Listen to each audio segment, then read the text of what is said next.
mandat fâché nous allons sauver kaka ceux qui le même système tous avec nango na mandat souka ya on peut chercher ça avec nango lelo. Or nous n'avons pas les mêmes configurations, la même configuration.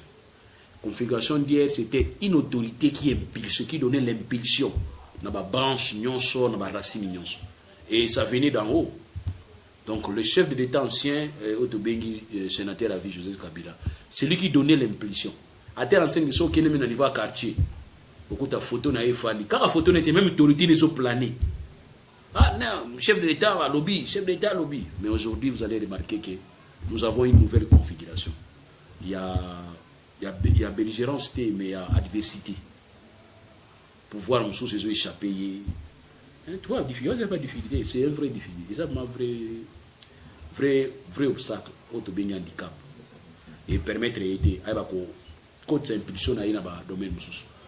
Tant que nous avons le bas, à Koshi, papa n'a pas de Koshi, ça perd Nabino. Bana oba soki bénédicie pas ya bana ya Noé. Ils bana oba ki nego ko kanga miskoleta papa na bango liputa. Tant que tikala muta milai masanga. Mais bana oba tala ki mutakala papa na bango bazoki malédiction. C'est comme ça avec les chefs. Les chefs peuvent se tromper à un certain moment. Là qui ça liputa.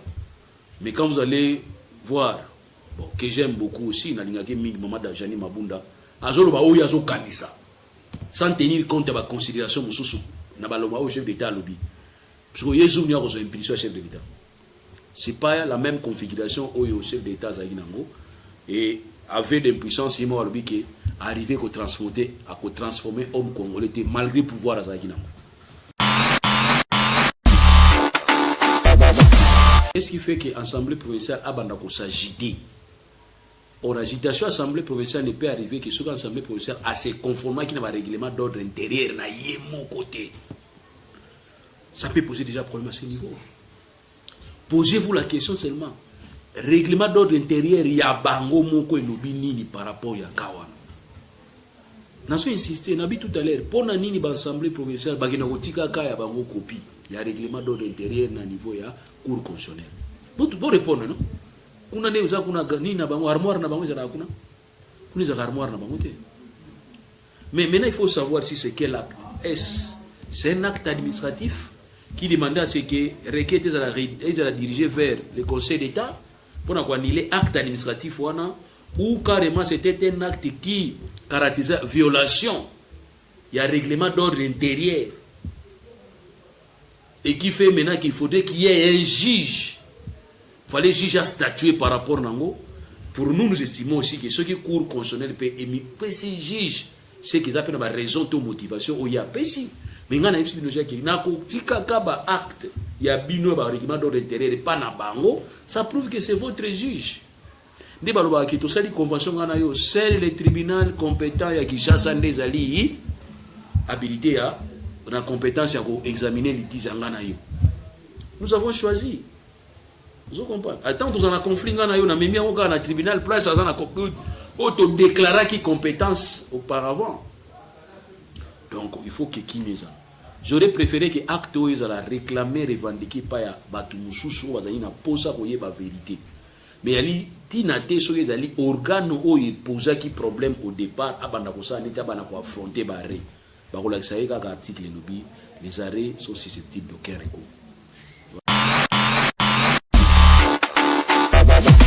Conséquence c'est nini? Annuler ba chef d'accusation non so pesa qui est oyo kangela qui est wanilango. Ça ne voulait pas dire qu'il a commis blanc. Il ne devait pas blanc pour autant. Il appartient maintenant à la partie où il funda qui est. Pour reprendre les procédures. Pour que la propriété nous oui, cette fois-ci, vous respectez le règlement d'ordre intérieur. C'est à ce niveau-là qu'il faut voir la situation. Si je comprends bien, est-ce que là, le respect à procédure dans le niveau il a fallu les a respectés? Nous avons pas pièce. Nous avons par rapport à la généralité, comme un scientifique, comment il faut défouiller ça. Mais quand il y a Mike Moukébaï, il n'y a pas de ni Assemblée provinciale, ni à Mike Moukébaï. Mais je parle par rapport à la droit. Que tant que nous avons un règlement d'ordre intérieur dans la Cour constitutionnelle, boyebitina teminga la yebitina. Pour attendre la soy bozo rigo respecter mi beko par rapport à la constitution na biso et puis pour attendre la soy bozo respecter on ndenge bozo la kiango. Soy bozo la ngote et à ça juge, akoba couper sa position na ye.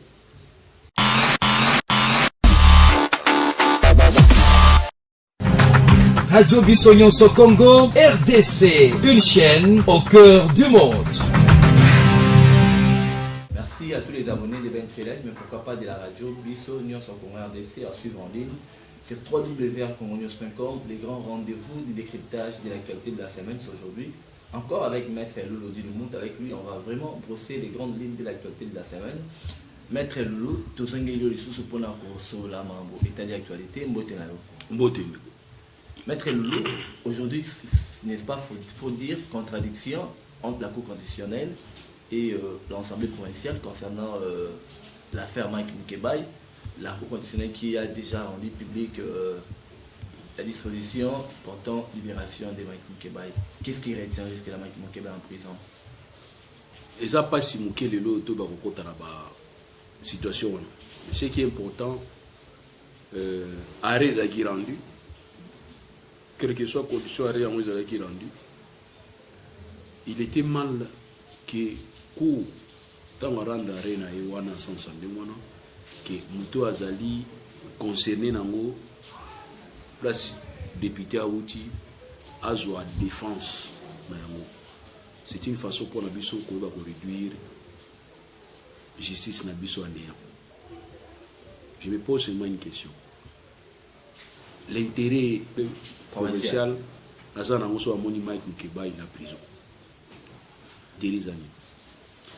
Si autant Mike Mukebai a saisi ça qui court constitutionnel pour rendre arrêt na ewana. Aranda qui a une requête na ya lobakini pour coura se sentir concerné. Biso to yebi que ezali mingi un acte purement administratif ya komona ka sanction oyo Mike azwaki na kati ya organe sanctionné qui est place ya salaka. Vous avez que non acte moko législatif oyo bango bakindai kozwa. Mais ali acte oyo amoni injustice par rapport ya non respect ya procédure oyo basalaki na niveau ya assemblée provinciale. C'est comment on retourne la question. Pour na nini l'assemblée provinciale na biso bakina otika ba règlement d'ordre intérieur na bango na cour constitutionnelle. Pour na nini? Question wana vous répondre. Si vous répondez, place vous comprendre réponse. Voilà. Maître, mais pour nous, combien d'éventuels beaucoup plus par rapport à cet éclairage. Contradiction, fondement entre cours constitutionnels et l'Assemblée provinciale. Parce que la cour constitutionnelle a annulé sanction aux élevés et militaires parlementaires. Il y a un député provincial, Mike Mukebai. Qu'est-ce qui fait que l'Assemblée provinciale a exécuté? Qu'est-ce qui fait que l'Assemblée provinciale a s'agiter? Or, l'agitation de l'Assemblée provinciale ne peut arriver que ce que l'Assemblée provinciale a se conformer qui n'a pas règlement d'ordre intérieur na mon côté. Ça peut poser déjà problème à ce niveau. Posez-vous la question seulement. Règlement d'ordre intérieur, il y a bango moko et nini par rapport à Kawan. Nous avons insisté, nous avons tout à l'heure, pour nini l'Assemblée provinciale, il y a un bango copie. Il y a un règlement d'ordre intérieur na niveau ya cour constitutionnelle. Vous devez répondre, non? Kuna ne uza kuna nini na bango armoire na bango za kuna kuna za armoire na bango te. Mais maintenant il faut savoir si c'est quel acte. Est-ce c'est un acte administratif qui demande à ce que requête la diriger vers le Conseil d'État pour annuler acte administratif ou carrément c'était un acte qui caractérisait violation il y a un règlement d'ordre intérieur et qui fait maintenant qu'il faudrait qu'il y ait un juge. Il fallait juger à statuer par rapport à Nango. Pour nous, nous estimons aussi que ceux qui courent constitutionnels peuvent ces juges, ce qu'ils appellent la raison de motivation, il y a si. Mais il y a un acte, il y a un règlement d'ordre intérieur, pas na bango, ça prouve que c'est votre juge. Des baloba qui tout ça, les conventions, c'est le tribunal compétent à Kinshasa des alliés habilité à la compétence à examiner les litiges. Nous avons choisi. Vous comprenez? Attends, nous avons un conflit, nous avons mis un tribunal, place à un auto-déclaré qui compétence auparavant. Donc, il faut que Kimeza. J'aurais préféré que l'acte soit réclamé, revendiqué par Batumususu, ou na posa pour y la vérité. Mais ali tinate so ezali organe oyo posa qui problème au départ abanda kosa neti abana ko affronter barré. Ba ko la saïga article lobby les arrêts sont susceptibles d'aucun recours. Voilà. Justement, à mettre en main, parce que une contradiction ou tout résistance. Bino ne besoin de contradiction. Là, on a la contradiction. Ok, mais tout le monde est ça pour remettre un peu en cause les principes de l'impartialité, il y a cours conditionnel, il y a exemplarité, à cours en mais vous ne dites rien à ce moment-là. Vous avez l'autre côté parce qu'à ce moment-là, vous avez en quoi est-ce que cours et bimi libanda. Vous avez que cours et bimi libanda pour na boy. On va examiner ensemble avec vous. Mais maintenant, si vous peut-être les cours et se référer qu'à Abino à règlement de l'intérieur. Ce qui est règlement de l'intérieur, n'a pas de respecter mon thé. Nana oui, ça bino respecter mon thé. Et ça, on doit simbel bino. Si on a cas d'espèce, nana simba kam. Cours constitutionnel. Avec ce bino qui non, ils ont boité. Article où vous lobby, ils ont malamuté. Place où vous décision où la immunité n'a un article où ils ont violation. Avec ce bino qu'ils ont violation. Et lesquelles violations on a, ils ont porté précis, c'est pas naïf parce qu'ils vont empêcher à jouir na immunité naïf. Besoin de sa immunité naïf. Bah l'obité est bon, mais c'est na caché, beaucoup de na caché. Besoin de sa immunité naïf. So besoin ici immunité naïf, conséquence c'est ça. Conséquence c'est ça nini. Annuler ba chef d'accusation non sur le pesa qui est oyo kanira qui est pour annuler. Ça ne voulait pas dire qu'il a commis blanc. Il ne devait pas blanc pour autant. Il appartient maintenant à la partie où il funda qui est pour la immunité naïf. Pour reprendre les procédures. Pour que la propriété nous sommes oui, cette fois-ci vous respectez le règlement d'ordre intérieur. C'est à ce niveau-là qu'il faut voir la situation. Maintenant, si je comprends bien, est-ce que là, le respect à procédure dans le niveau, il y a fallu les a respectés. Nous avons pas pièce. Nous avons par rapport à la généralité, comme un scientifique, comment il faut défendre ça. Mais quand il y a Mike Moukébaï, il n'y a pas de ni Assemblée provinciale, ni à Mike Moukébaï. Mais je parle par rapport à droit. Que tant que nous avons règlement d'ordre d'intérêt dans la cour constitutionnelle, boyebitina teminga la yebitina. Pour atala ka soyi bozo liko respecter mibeko par rapport à la constitution na biso et puis pour atala soyi bozo respecter on ndenge bozo la kiango. Soyi bozo la ngote le et asa juge akoba couper sa position na ye. Si autant apesi position na ye, si note bobi mise na prison, bobi no mise na prison te yango te ya lobi. Alobi pour na ye azo considérer comme député avec ba immunité na. Nana olongole ko za député. Tu es bien balongola mutu ko député. Ils ont prévu. Alors, beaucoup de niveau on a été dans le député. Il reste député. Mais si vous prenez années, vous tiens la justice parce que vous avez l'immunité. Si vous avez l'immunité, vous avez l'immunité. Il y a des problèmes. Il faut réhabiliter. Il y a des problèmes. Donc il y a des dérangés. Vous savez, il y a un sentiment. Passion est à la raté. Acharnement est à la raté. Voilà. Maître Loulou, je crois que vous personnellement, Pasteur Golden Poyi, président de l'Assemblée provinciale. Les lots message particulier en tant que faut adresser le nom de Golden Poyi. En tant que président de l'Assemblée provinciale, en tant que gardien de l'institution provinciale avec les Viens à Maël, exact. Un message à PCT. Viens à Maël. Quand on vient obtenir le diplôme, voici, nous avons un donc on a un message à PCT, je suis désolé.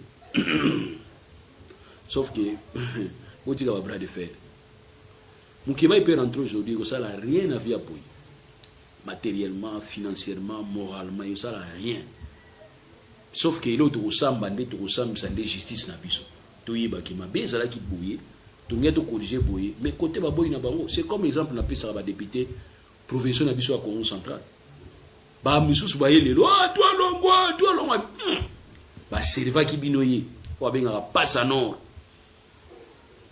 Procureur prêt à cassation sengi bino bo pesa ngai tindiranga balona tena tolo na chabi bozi balon bo ki na nous après les lobo ya pampa ba distraction donc c'est comme ça. Oui, c'est comme ça. Maître Loulou tout ramasser un peu aussi Caleb a qui na passeport diplomatique où ils ont payé ça y statut il y a conseiller politique au niveau il y a primature à confirmer aussi dans la Jeune Afrique, dans l'intervention de la Jeune Afrique. Mais contrairement, si c'est Moubimba, pas reconnaître nomination à l'intérieur officiellement. Qu'est-ce qui se passe dans la nomination abusive déjà dans le cadre de gouvernement et ainsi de suite au Cameroun? Je ne sais pas. Il a évité qu'est-ce qui s'est passé réellement. Pour comment conseiller, il y a primature sans que Yoyeba, sans qu'il peut peut-être qu'il y ait pas. Mais il faut tout dans mon tour, il y a la primature, tout dans les soga yebi. Ceux qui m'ont envoyé billet, donc c'est que le débat il faut ici là dans le niveau là. Moi au contraire débat il faut tout faire déjà débat pour le bas. Pour na nini loi na biso epesi na muto akomba na bureau ya président ndingisa na passeport rouge. La place naza souci na ngande ngwana. Donc, si on doit tout limiter objectivement, c'est mieux, c'est ça. Et ça va résoudre beaucoup de choses. Et vous résoudre ma bébé. Voilà. Pour ce que vous allez conseiller après ministre, ça fonction à l'État. Tu es membre du cabinet. Ce cabinet peut tomber le jour au lendemain. Tu vois. Et vous quoi? Vous allez ministre, oui, ils appellent dans le cadre de la carrière, ils ont profession qui ont nous dans la classe, pour comme ministre, ils allient. Non. Ils ont peut-être dans le cadre de mandat de pêche. Alors, lequel mandat est lié par rapport à l'avantage que vous avez? Alors, ceux qui ont ministre de Mbokonabiso, il faut appeler avantage à déplacement. Vous avez mis une facilité à déplacement facilement. Vous avez mis une salle VIP. Vous avez mis une démarche qui est citoyen lambda. Eh bien, vous avez un passeport diplomatique. Mais de grâce, dans le temps de remise et reprise, il faut que ce pas à succéder au passeport. Oui, ça est un passeport dans le ordinaire pour un citoyen normal. Vous comprenez? On a carte de visite. Ministre honoraire Yamine, ministre honoraire des Affaires étrangères, ministre honoraire na carte et tout numéro exact. Tout ça pendant la sabbat que ça ministre. Vous avez dit quand les accords c'est l'équipe. Mais on doit bien sûr comme moi que vous avez ministre faut foutre ceux qui 1/8 ceux qui a salaire na yo zo pour okufanzalate. Bisole doit au tikabino. C'est ça. Il y a un truc qui tant vous avez ministre nous ça nous ici au son une vie normale.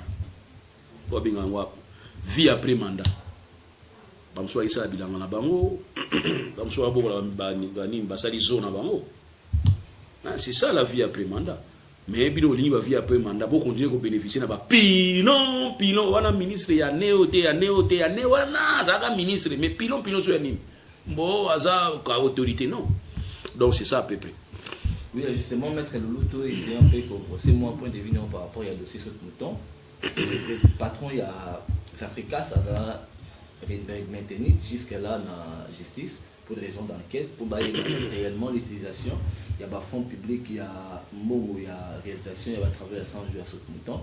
Déjà, comment on réagit? Et là, l'enquête est bandie. L'enquête est bandie. Les têtes ne vont pas tomber jusqu'au. Mais pourquoi promettre que tu vas couvrir? Pas ni souci mais les têtes qui vont tomber, c'est les têtes concernées, c'est pas tout le monde. Tu vois, et pas tout le monde. Et puis quand vous allez commencer à promettre que les têtes vont tomber, tout le monde fait qui m'a déjà. Vous avez rappelé la discrétion à un certain moment. Moi je trouve que les gens ne sont pas plus discrets. Surtout dans ma gestion de la chose publique. Vous n'êtes plus discret. Discret, vous êtes sous discrété. Le président a signé le dossier lobby, les lois sont mises en Facebook sans signature la chef de l'État. Bokamo le bobimi bomona kaka oyo bimaki lobby wana yango nde ba signé na ba point na ba virgule kaka o wana bomona ki lobby. C'est plus normal. Et puis ma banquette ça ma ndenge moko ya calme babi inquisitorial, c'est-à-dire ça se passe dans les calmes. Botika esprit à triomphalisme. Aujourd'hui quand on arrête quelqu'un ibaki kwanga oh non, bras ça va être fort. Je ne vois pas. Ça sont des maillot intermédiaire, maillot moyen. Bisous, nous avons un maillot vraiment fort. Comme ça, vous pouvez sa leçon financée. Merci beaucoup, Maître Meloulou, rétro. Mais il va aussi nous dire, bon, on va voir combien. Après ça, il y a nini. Cette fois-ci, si vous voulez, après ça, il y a une commission pas à moutou. Bon, il va se dire la rétro-commission. La complicité au détournement à fond. Oui. Mongo ebimaki pour batonga sorte moto ebimaki $1 million.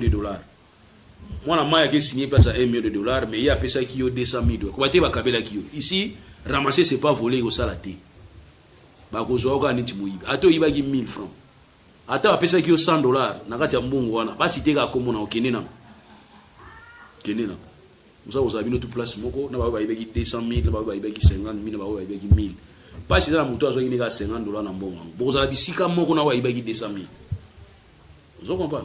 Et on a bien un camp moko na prison militaire ya Ndolo. Groupe ba soda baza kobunda. Général azo mbongo bato ya bembe, ba pese pas général azo ya longoli 10 000. Mbongo etikali 10 000. Wa kino tika mbongo na famille pa longoli 5 000, mbongo etikali 5 000. O msola ndake yende fala représenter ba bazaki absent, il pa longoli 2500. Soda wa kengela kizu bazo pesa 2500 ba pesa ki $100, ba pesa famille 2400. Famille on est bengi chef de l'État merci na 2400 tindela ki biso. nzo chef d'état tindaki 20 000 circuit mobimba na muto azwaki 100 dollars bazali na ndolo bon soda wana suka wana bazwaki 100 mina za beta ba bazwaki bambongo ebele chaque jour abinga nazwaki ya mokebi na bibele kukuku boza bisika moko. Oui, à mettre les activités d'art vraiment paralysées dans la commune Yangalima. Après suspension, il y a commerce Dieu merci. Pour avoir militant PDPS, bataille PDPS, pour se retrouver pour paralyser vraiment l'activité. Depuis la suspension qui est le 5 février, déjà, solution pour l'année dans le dossier. Oui, le cabinet n'a rien à limiter. N'a tout dit que ce soit le cabinet n'a rien à limiter. Attends, il y a un problème dans la montée. Il y a un problème dans la montée. Tu me sens bon déjà, ne pas être au médecin, tu sommes médecin. Mais dans la position, tu es là pour pouvoir, les lois, bazo changer tes applicabilité là. Bazo changer tes bateaux. Tu as droit de lui, ils pour le caper. Niki, yoza journaliste autour de la question, on a répondre. Ngabi bateau na tulinga so ba problème na bangote. Neto kanitela ki bango, de bazo ya ko coach lango, to mona ki neti vraiment. Mitan ba bandi bango moko ko sala o bazo sala wana. To ko éviter ba problème na bango. Nazo bango bien de ngai na mona éviter ba problème po cabinet na nga bino bato wala na ngozana poto. Minga na za cabinet na ngeza pembeni ya biro na bango. Nani na problème te botika nga na sama comme non ça mususu. Mais neto kanitela ki bango de bazo yela. To kanisa ine état de droit. Po état de droit ça ba principe. État de droit ça ba slogan, ça ba principe na ngoi zali. To féliciter oyangaba saisir conseil d'état. Tous la conseil d'état ko siéger so ba siéger kambo ba misa pe bazana grève. Pour ba to bazala kuna ba siéger. Ba ba ba kokata la situation ngaba. Je félicite à saisir conseil d'état pour ba annuler décision ya ministre provincial. Et so ba annuler décision ya ministre provincial, ngaza toujours un principe moko. Po na bimisa ngamo. Yo mkonjwa ba annuler décision na yo démissionner pe mbala moko. Poza incompétent. Donc ça on a ba faille na ba erreur. Oza mutu moto ko peso avion mema bisote, so sala ba erreur. Likolo kuna to sauter ndengeni. Donc ndenge mona biki soko za mukonzi. Et que conseil d'état annuler décision na yo, conséquences faut tirer yango. C'est moi j'appelle conséquences politiques faut tirer. Longwa pose incompétent. Voilà ça par exemple, nous appuyons tous les rapports des co ya conseil d'état. Vous allez commencer à paralyser tout le monde parce que balongo le père Nabino wapi bourgmestre. Est-ce que vous avez rappelé un bon? Non, il y a besoin de son nom calme, c'est bourgmestre vraiment. Bah on est là chaque jour, aucun bourgmestre bon salité, bah bureau na bango salité tout na boy. Mointe, bon ya gâté. Bah dîner bango 3000, on soit 6 bon pour 3000 $3000. Mais banda va faire 14 ans. Parce que soit ça il va 14 ans bah ça on a comme bourgmestre. Bazo futa mate bazaka wana bazo kindaka poto bazo tumbaka mitu baka wana bosiko ya bino voilà bosali feti tant basala bano ba pesa bino bourgmestre mo na de adjoint siko o ba pesa bino ka le sel mo na likinda yebe ba ko suspendre sus donc on accompagne pas na bango mais to à côté mo to ba na quartier mo na bango na ngi problème na ba na quartier na biso to za quartier mo OK pour ça quartier mo ko mettre le loup to za quartier mo ko comprendre ba tonga mo na quartier te. Les analyses, mais les retours. Dans cette analyse, tu vas comprendre, pas comprendre. Donc je félicite la démarche où il y a Ngaba. Il y a des pestés à cette démarche. C'est ça l'état du droit. C'est ça l'état du droit. L'état du droit, ça va muscler. Vous comprenez là? Justement, très bien, très bien. On peut pas comprendre. Peut-être pas comprendre. Maître Loulou, pour te gagner rapidement, droit à l'actualité, pour te trouver que des gens dans sous l'émission Nabiso, reprise à l'activité dans Inikin, mais le incident va se plaindre.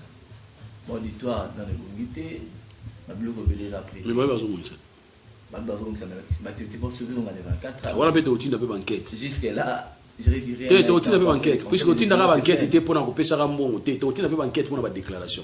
Pour ça, la déclaration qui me sale aussi le 24 mars, tout type de banquette. Bon, nous avons le rythme, nous sommes sur le 24 mars. C'est ça que nous devons faire pour nous sauter mouton. Vous signez un partenariat dans combien de temps? Oh, dans 20 jours. Mais vous ici 100 jours. Mais vous avez une population tombe. Après, vous avez un après, vous avez un béton. Non. Non, ça sont des slogans. Il faut que. Surveillance et travaux. Vous avez un livre aussi sur les 20. Vous avez un livre. Vous avez des alertes. Non. Vous avez un livre aussi. Mais vous avez aussi dans un mois. Après 3 mois, vous avez vérifier. Parce que la population est gagnée. Et puis, vous avez un quoi ça va. Batolo bokanga inzela Il y a un faire découvrir. Heureusement, merci la pluie. Pour une fois, madame, la pluie nous a servi à qui? Oui, ça qui va na Pascal Timbabuka qui on a. Pépé quoi ici qui a un boulot, bah tali bah bien, ça n'a rien à kati. Allez bah quoi chiffre, on va voilà. Zomo. Oh ici là qui déjà ici là ils m'ont dans beau fond la porte doit les grands on va lingi ba cérémonie. Donc tant que cérémonie ko sala maté, moi ba doit fond là on va les gars isate. Mais or no ambuka musuni na Afrique du Sud.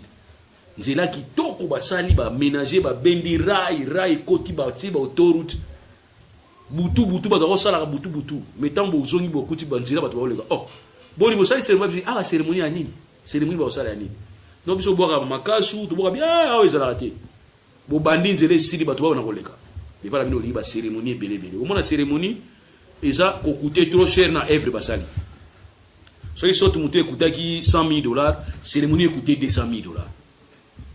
Donc, voilà un peu ça la banquette, non? Il faut ça banquette, non? Mais mettre le lelo, tu dois comprendre dans comment la gestion, il y a responsabilité au niveau, il y a Mboka, tout le monde qui se pose en sérieux pour ma mentalité. Comment changer la mentalité? Il y a l'homme parce qu'il y a un peu de servir dans le développement. Et des manques clés à développement, les changements de la mentalité. C'est tout un processus. Le processus de Bani Nandago.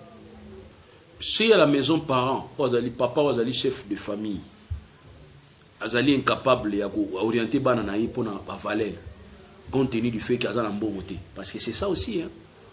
Hein? Tout le monde a mis dans la famille mususu. Tu as famille mususu monaki. Grand frère azawana muta kufi besoin il faut lui aller qui nyon sur ça bon. Mais grand frère yewana, ayeba otu na ni nezo le kawa. Papa kufa banda lobi. Oyebi singate, au bout du petit no tu va fandi wana. Mon frère, dis-toi aux bon côté. Non, c'est ça aussi. Ça part de là, la famille, la famille, papa a moins possibilité, papa a moins moyen pour encadrer bananae, et au moins on a enfant de la riba aux alati. Et si papa est incapable d'encadrer bana ba ngomi luki la ba momoko soka luki azuté, abani ko lukona ndé makasi ya komi kuluna, abani ko lukona ndé makasi ya komi uibi, a komi voyou. Donc voilà ba que société zozo ka côté mabe ya bato. Or bato bazala malamu na bango. Il faut qu'il va encadrer. Changement de mentalité, c'est tout un processus. Et vous allez remarquer famille les comme défaillante. Les loyaux, l'église même est comme défaillante. Les loyaux, école les aussi basouté. Les loyaux société mon baby parce que famille ça déjà coupé. Après ça bien exemple au moins ni bana oyo papa na maman aboti bango ba luki bana on na se ba to bengaka sous les toits parental. Toi les toits parental ça doit jouer à toi parental papa na maman za maman ba luki mwana bango abimi. Akoli na kati ya ndako après société rendra comme akuluna mwana wana azana ba réflexe à valeur pour aibi place à buta mais siko mwana wana bimi libanda ya mobali akikuta na pena mwana muso bimi libanda ya mwasi bakutani baboti na sa gambela na winza gambela baboti na toa ya marché ya gambela to ya zando tenda kwa koko kutukeza ka toa familial mais wana bi toa ya gambela to toa ya zando munene bébé abotami na toi wana azozwa mupepe ya toi wana ya gambela to ya zando munene siko mwana wana akoli pena bébé moko mwasi pa abotama ika na gambela to na zando munene ye pa akoli bakutani mon frère faut tala ba valeur ba anti valeur ma wana mélange wana ça la siko moi symbiose na symbiose wana tuzomona c'est ça la fin du monde nde ya wana fin du monde nde ya wana mettre l'autre limite na suka mon frère zokuta batu wasa ba ole le bembe ba ole nani ba ole oh shege moka kufi kuna to ndumba moka kufi kuna okine matanga wana te neti biso ba pera ba Kongo ba mama ba Kongo bakina matanga wana te nzema wa ibaka longola kaleson to bina mutakala bazo ko matérialiser yango batika ba tumbulumbu wana siko bana wana soni appareil ate otuna question est que mwana wa tana tata na mama na mama na bangasa na besoin na été pas botami na toi gambela pas botami na toi gambela bien toi ya zando mnene. Donc c'est ça le problème toi na changement de mentalité, c'est un processus qui est difficile à partir du moment où nous n'avons pas des éléments qui permettent biso to ba ko benda batuana vers les valeurs. Vraiment ça mettre le na monique vraiment asso il y a développement dans beaucoup et vous avez vraiment un grand problème. Il nous charge pour l'infection qui dit mais est-ce que mettre le loup mandat au 2018-2023 ça va réellement permettre à ce qu'il fait ce qu'il dit à réussir parce que tout le monde a d'abord obstacle et ça est belé surtout son orientation prospection mon politique pour permettre que mandat ou facile à sauver pour tout ça bon mandat fâché nous allons sauver kaka ceux qui le même système tous avec nango na mandat suka ya on peut chercher à avec nango lelo. Or nous n'avons pas les mêmes configurations, la même configuration. Configuration d'hier c'était une autorité qui impulse, qui donnait l'impulsion dans la branche nyonso, dans la racine nyonso. Et ça venait d'en haut. Donc le chef de l'État ancien, Otobengi, sénateur à vie Joseph Kabila, c'est lui qui donnait l'impulsion. À terre ancienne, ils sont qui est même au niveau quartier. Beaucoup de photos n'a effani. Quand la photo n'était même autorité ne sont planées. Ah non, chef de l'État à lobby, chef de l'État à lobby. Mais aujourd'hui, vous allez remarquer que nous avons une nouvelle configuration. Il y a belligérance, mais il y a adversité. Pouvoir en sous ces eaux échapper. Hein, tu vois, difficulté, c'est pas difficulté, c'est un vrai difficulté. C'est un vrai obstacle contre le handicap. Et permettre d'aider. Quand c'est impulsion dans le domaine sous. Tant que nous ata koshi papa na bino ata zo kosa ata père na bino bana oba soki bénéficier pas ya bana ya Noé eza bana oyo bakineku kokanga miss koleta papa na bango liputa tant atikala yimutaka milai masanga mais bana oba tala yimutakala papa na bango bazoki malédiction. C'est comme ça avec les chefs peuvent se tromper à un certain moment là qui ça liputa. Mais quand vous allez voir bon que j'aime beaucoup aussi na lingaki mingi mama da Jani Mabunda azoloba oyo azo kanisa sans tenir compte de la considération de au chef d'État lobby. Parce que Jésus n'y a pas impulsion chef de l'État. Ce n'est pas la même configuration au chef d'État et avec des puissances, il m'a lobby qui arrivé à transformer homme congolais malgré le pouvoir à Zaginango. Merci beaucoup, Maître Lou. La bande qui est la parole et tous ceux qui s'y merci, je vous en prie.